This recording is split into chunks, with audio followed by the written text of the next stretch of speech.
नमस्कार, बिहार तक में आपका स्वागत है और मैं हूं सुजीत। कल मकर संक्रांति है,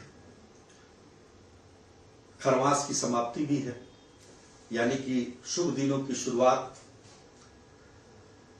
अब ये कहा जा रहा है कि खरवास के बाद बिहार की राजनीति में कुछ होगा।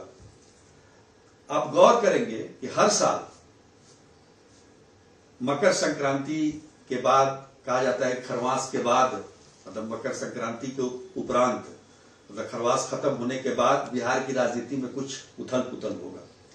पिछले साल आपको याद है, पिछले साल 15 जनवरी को मकर संक्रांति थी और उस दिन भी ये चर्चा जोरों पर थी। और 15 जनवरी को मकर संक्रांति के अवसर पर लालू प्रसाद यादव और श्रीमती राबड़ी देवी ने अपने आवास 10 सर्कुलर रोड में चूड़ा दही भोज का आयोजन किया था। उसमें मुख्यमंत्री नीतीश कुमार भी शामिल हुए थे, क्योंकि उस समय महागठबंधन की सरकार थी।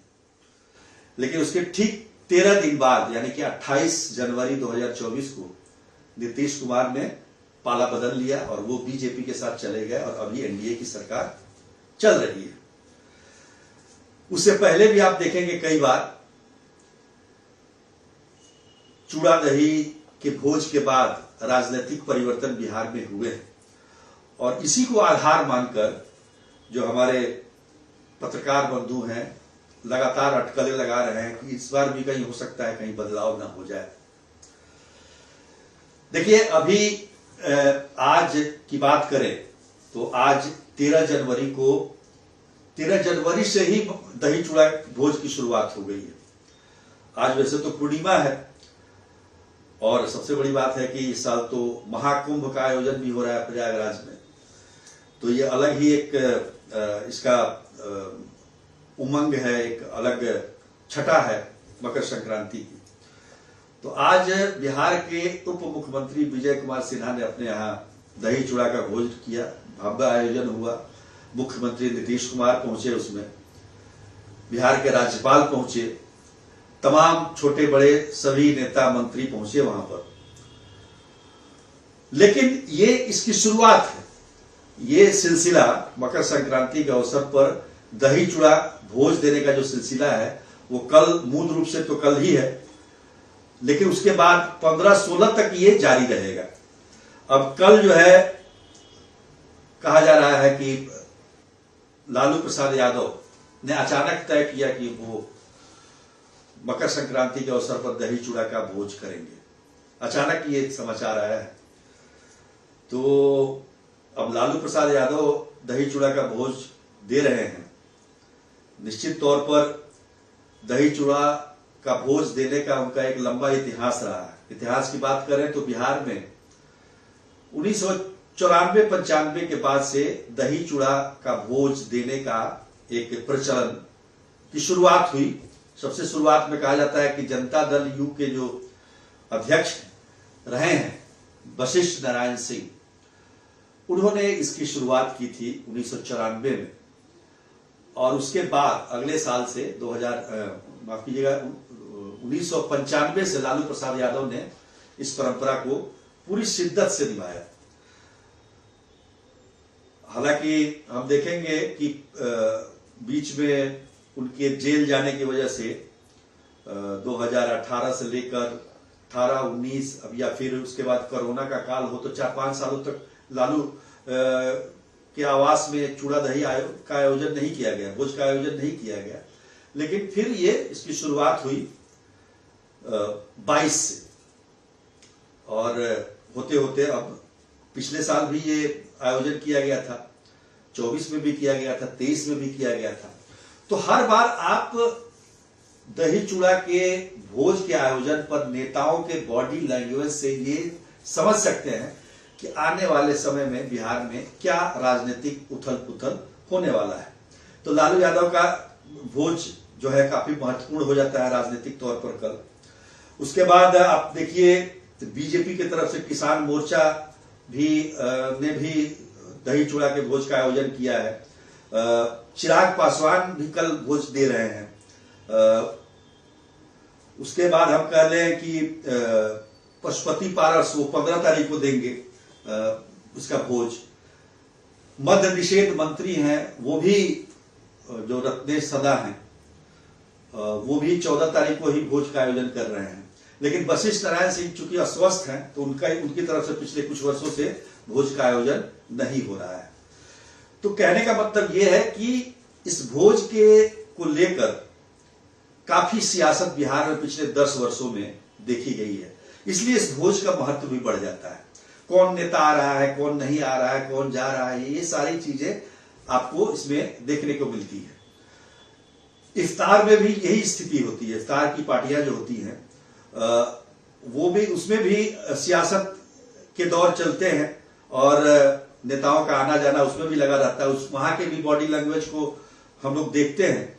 लेकिन दही चूड़ा का जो भोज का जो अलग ही एक अंदाज है वो इसलिए है क्योंकि एक तो दही कहाँ का बढ़िया है और चूड़ा कतरनी चूड़ा है कि मरचा का चूड़ा है कि क्या है, इन तमाम विषयों पर भी चर्चा होती है। तिलकुट किसका अच्छा है।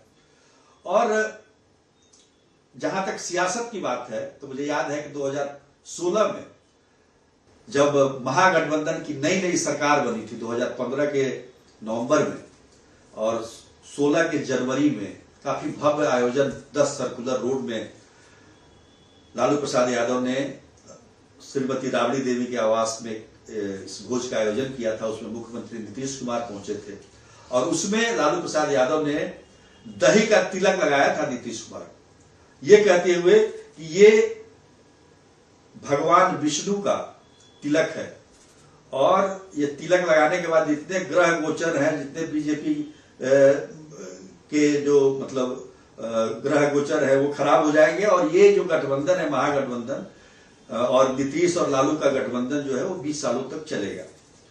लेकिन हुआ ये कि 2017 में ही ये गठबंधन टूट गया।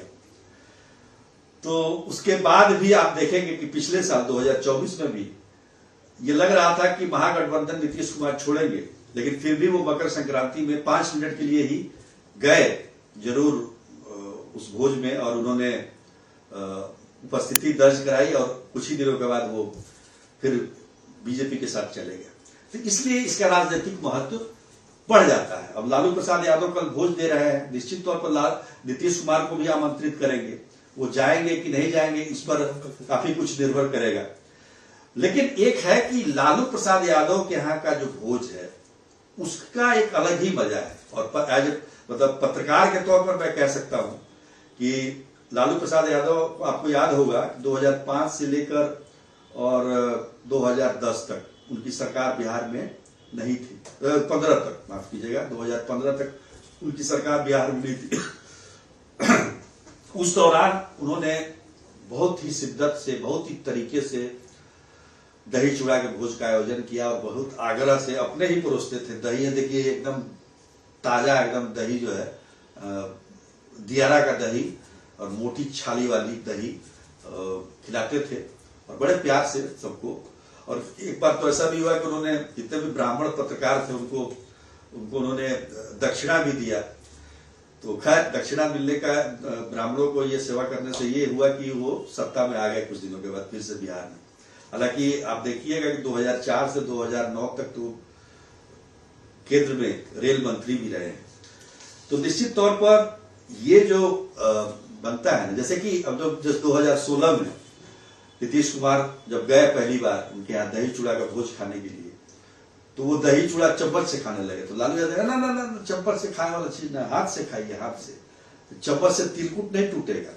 अब उसमें जो आप मतलब गुड़ और जो है अचार या इस तरह का जो मजा आप हाथ से ले सकते हैं दही चूड़ा के भोज में, वो चम्मच से वो मजा नहीं आएगा। निश्चित तौर पर ये कहना काफी मतलब सही था लालू प्रसाद यादव का। तो लालू यादव ने जो 2-3 परंपराएं मैं देखता हूं, एक होली खेलने का, तो वो भी उन्होंने शुरुआत की, एक दही चूड़ा का, और चैता का भी काफी उन्होंने अच्छा प्रचार प्रसार किया, उसमें शरीक भी हुए। तो अपनी संस्कृति को, अपने जो हमारी विरासत है उसको संभालने का भी काम दही चूड़ा के इस भोज के आयोजन से होता है, लेकिन धीरे धीरे इसका स्वरूप बदल रहा है।